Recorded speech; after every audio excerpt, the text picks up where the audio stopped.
Hi friends, YouTube channel idea series la இப்ப நம்ம பார்க்க போற content என்ன அப்படினு பார்த்தோம்னா movies explanation. நீங்க YouTubeல போய்ட்டு movies explanation in Tamil சொல்லிட்டு டைப் பண்ணி பாருங்க நிறைய சேனல்ஸ் வரும். சோ இவங்க எல்லாமே என்ன பண்ணிருப்பாங்கன்னா ஒரு மூவிஸ் எடுத்துப்பாங்க அந்த மூவிஸ்ல என்ன நடக்குதுன்றத நரேஷன் மாதிரி சொல்லிருப்பாங்க. இந்த வகையான கேட்டகரிக்கு YouTubeல எக்கச்சக்கமான வியூஸ் போயின்னு இருக்கு. சோ நீங்களும் ஒரு YouTubeல இந்த மாதிரி movies explanation வீடியோஸ் ரெடி பண்ணனும்னு நினைச்சீங்கன்னா அது எப்படி நீங்க ப்ராப்பரா பண்ணலாம்ன்றத இந்த வீடியோல நம்ம தெளிவா பார்க்க போறோம்.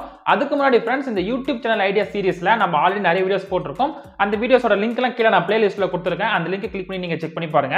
நம்ம சேனல் நீங்க புதுசா வந்தீங்கன்னா கீழ லைக் பட்டன் இருக்கும். லைக் பண்ணிட்டு நம்ம சேனலை சப்ஸ்கிரைப் பண்ணிட்டு வாங்க வீடியோக்குள்ள போலாம். ஓகே फ्रेंड्स மூவி எக்ஸ்பிளனேஷன் பண்ண போறீங்கன்னு சொல்லிட்டு முடிவு பண்ணிட்டீங்க. முடிவு பண்ணதுக்கு அப்புறம் நீங்க என்னென்ன தெரிஞ்சுக்கணும் அப்படினு பார்த்தோம்னா சோ கம்யூனிட்டி கைட்லைன்ஸ் ஸ்ட்ரைக்னா என்னன்றதை தெரிஞ்சுக்கணும். அடுத்து நீங்க காப்பிரைட் ஸ்ட்ரைக்னா என்னன்றதை தெரிஞ்சுக்கணும். அதுக்கு அப்புறம் எப்படி நம்ம நரேட் பண்ணனும்ன்றதை தெரிஞ்சுக்கணும். இதுல எதனா இஷ்யூஸ் வந்தா அது எப்படி நம்ம அவாய்ட் பண்ணனும்ன்றதை நீங்க தெளிவா தெரிஞ்சுக்கணும். ஃபர்ஸ்ட் நீங்க கம்யூனிட்டி கைட்லைன்ஸ் ஸ்ட்ரைக்னா என்னன்றதை புரிஞ்சுக்கிங்க. சோ யூடியூப்ன்றது ஒரு கம்யூனிட்டி. அந்த கம்யூனிட்டிக்கு எதனா பாதிப்பு வராத மாதிரி தான் நீங்க வீடியோஸ் உருவாக்கி போடணும். இந்த யூடியூப் கம்யூனிட்டி பத்தி நம்ம பேசணும்னா நிறைய ப்ரொசீஜர் இருக்கு. அது நம்ம ஒரு பெரிய வீடியோவை நம்ம தனியா போடலாம். இப்போதைக்கு நீங்க இந்த மூவிஸ் எக்ஸ்பிளனேஷன் பண்ணும்போது உங்களுக்கு எந்த மாதிரி கம்யூனிட்டி கைட்லைன்ஸ் ஸ்ட்ரைக் வரும் அப்படின்னு பார்த்தோம்னா சோ நீங்க அடல்ட் கண்டென்ட் ஏதோ வீடியோஸ் போட்டீங்கன்னா அதனால உங்களுக்கு ஒரு ஸ்ட்ரைக் வரதுக்கு வாய்ப்பு இருக்கு. அடுத்து பார்த்தோம்னா சைல்ட் அபியூஸ் மாதிரி நீங்க ஒரு வீடியோஸ் நீங்க எக்ஸ்பிளனேஷன் பண்ணி போற மாதிரி இருந்துச்சுன்னா சோ அது மூலமா உங்களுக்கு ஒரு ஸ்ட்ரைக் வரும். சோ நீங்க மேஜரா என்ன பண்ணுங்க, நீங்க மூவிஸ் போட போறேன்னு முடிவு பண்ணிட்டீங்கன்னா இந்த ரெண்டு விஷயம் இல்லாத மாதிரி இருக்கிற படமா நீங்க சூஸ் பண்ணி நீங்க போடும்போது உங்களுக்கு யூடியூப் தரப்புல இருந்து எந்த ஒரு கம்யூனிட்டி ஸ்ட்ரைக்கும் உங்களுக்கு வரதுக்கு வாய்ப்பு இருக்காது. ஓகே फ्रेंड्स அடுத்து காப்பிரைட்னா என்ன அப்படின்னு பார்த்தோம்னா இப்போ நீங்க உருவாக்குற ஒரு ப்ராடக்ட் ஒரு வீடியோஸோ இல்ல ஒரு ஆடியோஸோ வேற யாரனா யூஸ் பண்ணும்போது நீங்க அவங்களுக்கு காப்பிரைட் கொடுக்கலாம். அதாவது फ्रेंड्स அது வந்து உங்களுக்கு தான் சொந்தம். உங்களை தாண்டி வேற யாரனா யூஸ் பண்ணும்போது நீங்க கொடுக்கலாம். நீங்க பர்மிஷன் கொடுத்து அவங்க யூஸ் பண்ணா சரி, நீங்க பர்மிஷன் கொடுக்காம யூஸ் பண்ணாங்கன்னா நீங்க காப்பிரைட் ஸ்ட்ரைக்கோ காப்பிரைட் கிளைமோ நீங்க அவங்களுக்கு கொடுக்கலாம். இதே மாதிரி தான் फ्रेंड्स இப்போ நம்ம மத்தவங்களுடைய மூவிஸ் எடுத்து நம்ம எக்ஸ்பிளனேஷன் பண்ணும்போது சப்போஸ் அவங்க கண்டுபிடிச்சிட்டாங்கன்னா நமக்கு அவங்க copyright claim and copyright strike கொடுக்கிறதுக்கு வாய்ப்பு இருக்கு. இது என்ன காப்பிரைட் கிளைம் அண்ட் காப்பிரைட் ஸ்ட்ரைக்னு கேட்டீங்கன்னா फ्रेंड्स இந்த கிளைம்ன்றது நமக்கு வந்துச்சுன்னா நம்மளுடைய earnings எல்லாமே அவங்களுக்கு போய்டும். அதாவது இப்போ இந்த வீடியோஸ்ல நம்ம எவ்வளவு earnings பண்ணமோ அது எல்லாமே அவங்களுக்கு போய்டும். இதுவே ஸ்ட்ரைக் வந்துச்சுன்னா நம்ம கண்டிப்பா இந்த வீடியோஸ் நம்ம ரிமூவ் பண்ணி தான் ஆகணும். இல்லனா ஆட்டோமேட்டிக்கா அதுவே ரிமூவ் ஆயிடும். ஓகே फ्रेंड्स இப்போ உங்களுக்கு தெளிவா புரிஞ்சிருக்கும். இந்த மூவி எக்ஸ்பிளனேஷன் வீடியோஸ் நம்ம பண்ணும்போது நமக்கு YouTube தரப்புல இருந்து இந்த கம்யூனிட்டி கைட்லைன்ஸ் ஸ்ட்ரைக்கும் சோ காப்பிரைட் ஓனர் இருந்து நமக்கு இந்த காப்பிரைட் ஸ்ட்ரைக்கும் அண்ட் கிளைமும் வரதுக்கு வாய்ப்பு இருக்கு. ஓகே फ्रेंड्स இப்போ எக்ஸாம்பிளுக்கு நம்ம ஒரு கம்யூனிட்டி கைட்லைன்ஸ் ஸ்ட்ரைக் வந்துருச்சுன்னா நம்ம என்ன பண்ணனும் அப்படின்னு பார்த்தோம்னா நமக்கு எடுத்தோனே ஸ்ட்ரைக் தர மாட்டாங்க. நமக்கு ஒரு வார்னிங் தான் கொடுப்பாங்க. இந்த வார்னிங் பார்த்தா நமக்கு 90 நாள் வரைக்கும் இருக்கும். இந்த 90 நாள்ல நம்ம என்ன பண்ணனும் பார்த்தோம்னா இந்த பாலிசி ட்ரைனிங் அட்டெண்ட் பண்ணி அந்த வார்னிங் நம்ம ரிமூவ் பண்ணிடலாம். அடுத்து நீங்க கண்டினியூ வயலேட் பண்ணும்போது என்ன ஆகும்னு பார்த்தோம்னா அந்த வார்னிங் ரிமூவ் ஆயிட்டு உங்களுக்கு ஃபர்ஸ்ட் ஸ்ட்ரைக்னு கொடுத்துருவாங்க. அதே 90 டேஸ்க்கு உங்களுக்கு இருக்கும். இப்போ உங்களுக்கு ஒரு ஸ்ட்ரைக் வந்துருச்சுன்னா அந்த இடத்துல என்ன ஆகும்னு பார்த்தோம்னா நம்ம சேனல்ல நம்ம ஒரு வாரத்துக்கு நம்ம எதுவுமே பண்ண முடியாது. சோ ஒரு வாரம் நம்ம ஃபுல்லா ஷட் டவுன் ஆன மாதிரி தான் இருக்கும். சோ நீங்க எந்த ஒரு வீடியோஸும் போட முடியாது, எந்த ஒரு போஸ்டும் போட முடியாது. அந்த மாதிரி ஷட் டவுன் ஆகி இருக்கும். சோ இதுக்கு நீங்க என்ன பண்ணலாம்னு பார்த்தோம்னா நீங்க 90 டேஸ் எந்த வீடியோஸ் அப்லோட் பண்ணாம நீங்க சைலண்டா இருந்தாலே போதும். இல்ல நீங்க அடுத்த ஒரு வீடியோஸ் போடுறீங்க இல்லனா ஆல்ரெடி இருக்கிற வீடியோஸ் திருப்பி வயலேட் ஆச்சுன்னா சோ செகண்ட் ஸ்ட்ரைக்ன்ற மாதிரி வந்துரும். அடுத்து தேர்ட் ஸ்ட்ரைக்ன்ற மாதிரி வந்துரும். சோ மூணு ஸ்ட்ரைக் உங்களுடைய சேனலுக்கு வந்துச்சுன்னா உங்க சேனல்ல டெர்மினேஷன் ஆயிடும். நீங்க இம்பார்ட்டன்ட்டா ஞாபகம் வச்சுக்க வேண்டியது என்னன்னா நமக்கு எல்லா டைமுமே இவங்க warning first strike second strike third ஸ்ட்ரைக்னு கொடுக்கிறதுக்கு வாய்ப்பு இருக்காது. ஏன்னா நீங்க சிவியரா எதனா ஒரு பாலிசி நீங்க வயலேட் பண்ணிட்டீங்கன்னா உங்களுக்கு வார்னிங் கூட கொடுக்காம ஃபர்ஸ்ட் ஸ்ட்ரைக்லயே உங்க சேனலை டெர்மினேஷன் பண்றதுக்கு அவங்களுக்கு ரைட்ஸ் இருக்கு. அது மோஸ்ட்லி என்னன்னு பார்த்தோம்னா இந்த அடல்ட் கண்டென்ட் சம்பந்தமா சைல்ட் அபியூஸ் சம்பந்தமா இருந்துச்சுன்னா சோ அவங்க வந்து எந்த ஒரு இன்டிமேட்டுமே பண்ண மாட்டாங்க. கண்டிப்பா உங்க சேனல் டெர்மினேட் பண்ணிட்டு தான் உங்களுக்கு இன்ஃபார்மே பண்ணுவாங்க. அடுத்து இதே மாதிரி தான் फ्रेंड्स காப்பிரைட் ஸ்ட்ரைக் என்னன்னு பார்த்தா நமக்கு ஒரு 3 காப்பிரைட் ஸ்ட்ரைக் வந்துச்சுன்னா நம்ம சேனல்ல டெர்மினேஷன் ஆயிடும். சோ நம்ம சேனல் டெர்மினேஷன் ஆனது இல்லாம என்ன நடக்கும்னு பார்த்தோம்னா நம்ம சேனல் அசோசியேட் ஆயிருக்கிற மீதி சேனல் எல்லாமே நமக்கு பாதிப்பாகும். சோ அந்த சேனலும் டெர்மினேஷன் ஆயிடும். இந்த மாதிரி பிரச்சனை பார்த்தா நிறைய சேனல் நடந்திருக்கு. சோ இதுக்கு தான் நான் என்ன பண்ணுங்கன்னு சொல்லுவேன், ஒரு ஜிமெயில் ஐடியில ஒரே ஒரு சேனல் ரன் பண்ணுங்க. அந்த ஒரு சேனலுக்கு ஒரே ஒரு AdSense மட்டும் யூஸ் பண்ணுங்கன்ற மாதிரி நான் சொல்லியிருப்பேன். இது ஏன்றதுக்கு இதுதான் ரீசன். ஏன்னா फ्रेंड्स இப்போ நான் தெளிவா சொல்றேன் பாருங்களேன். இப்போ நீங்க ஒரு ஜிமெயில் ஐடி வச்சிருக்கீங்க. அந்த ஜிமெயில் ஐடியில இப்போ நீங்க ப்ரொஃபஷனலா ஒரு சேனல் இப்போ என் சேனல் பார்த்தோம்னா தமிழரசன் ராஜான்னு இருக்கு. இந்த சேனல் நான் ப்ரொஃபஷனலா ரன் பண்றேன்னா இதோட தான் என்னுடைய சோர்ஸ் எல்லாமே இதெல்லாம் தான் இருக்கு. அப்படின்னும் போது ப்ரொஃபஷனலா பண்ணும்போது அந்த சேனலுக்கு கீழ நீங்க இன்னொரு பிராண்ட் அக்கவுண்ட் ஓபன் பண்ணி நீங்க பண்ணும்போது அந்த சேனலுக்கு பிரச்சனை வந்துச்சுன்னா என்னுடைய மெயின் சேனலுக்கு பிரச்சனை வரும். உங்களுக்கு புரியும்னு நினைக்கிறேன். இப்போ செகண்டா இருக்கிற பிராண்ட் சேனலுக்கு காப்பிரைட் ஸ்ட்ரைக் கொடுத்துட்டாங்க. அதாவது 3 காப்பிரைட் ஸ்ட்ரைக் வந்து அந்த சேனல்ல டெர்மினேஷன் ஆகுதுன்னா அதுக்கு மேல இருக்கிற இந்த தமிழரசன் ராஜா இந்த சேனலும் பாதிப்பாகும். இதே மாதிரி நீங்க இந்த ஜிமெயில் ஐடியில எத்தனை சேனல் வச்சிருந்தாலும் அத்தனை சேனலுமே உங்களுக்கு டெர்மினேஷன் ஆகிறதுக்கு வாய்ப்பு இருக்கு. சோ இதுக்கு தான் फ्रेंड्स ஒரு ஜிமெயில் ஐடியில ஒரு சேனல் யூஸ் பண்ணுங்க. அந்த ஒரு சேனலுக்கு ஒரே ஒரு AdSense மட்டும் யூஸ் பண்ணுங்க. நீங்க வேற ஏதாவது சேனல் ஓபன் பண்ண நினைச்சீங்கன்னா வேற ஒரு ஜிமெயில் ஐடியில வேற ஒரு ஃபோன் நம்பர்ல ஓபன் பண்ணிக்கங்க. அதுக்கு வேற ஒரு AdSense அக்கவுண்ட் உங்க வீட்ல இருக்கிற வேற யாரனா பேர்ல ஓபன் பண்ணி அதை கனெக்ட் பண்ணிக்கங்க.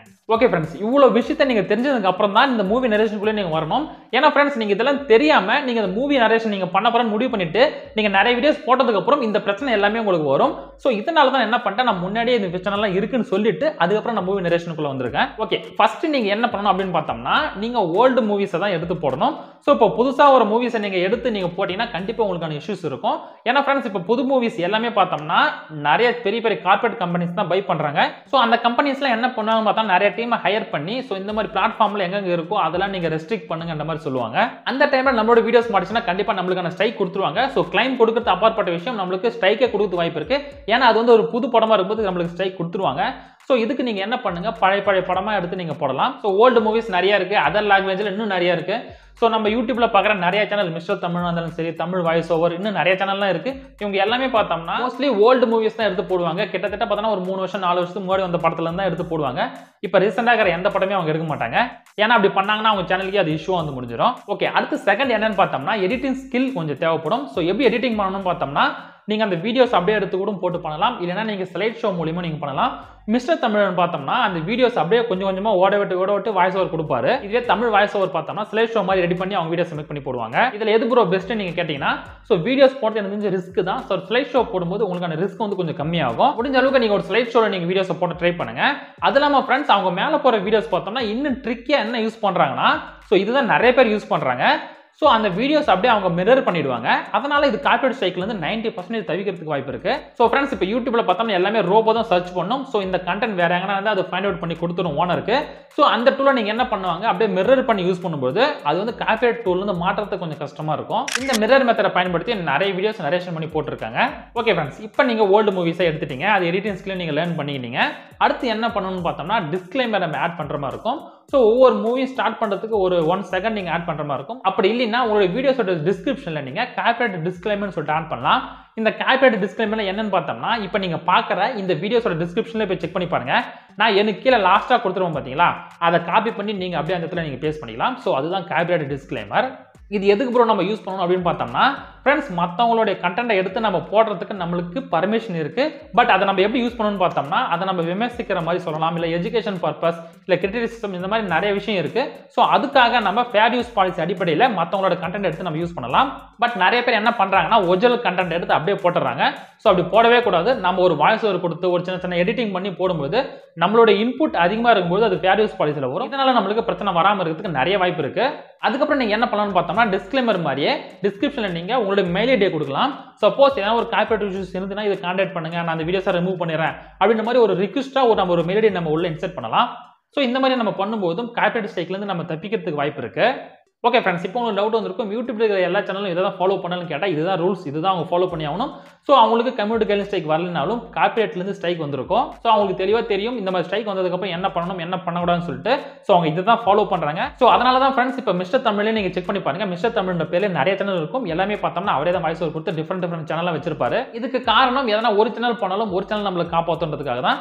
ஸோ கண்டிப்பாக இந்த மாதிரி மூவிஸ் எக்ஸ்பிளனேஷன் பண்ணும்போது உங்களுக்கான ரிஸ்க்ன்றது நிறையவே இருக்கு. அண்ட் இதில் நம்மளுக்கு ஆறுதலான விஷயம் என்னன்னு பார்த்தோம்னா, நம்மளுக்கு கார்ப்பரேட் கிளைம் வரும்போது சோ நம்ம சேனலுக்கு எந்த ஒரு பிரச்சனையும் கிடையாது. பட் அதுக்கு வர ரெவன்யூ மட்டுமே அந்த ஓனர் எடுத்துப்பாங்க.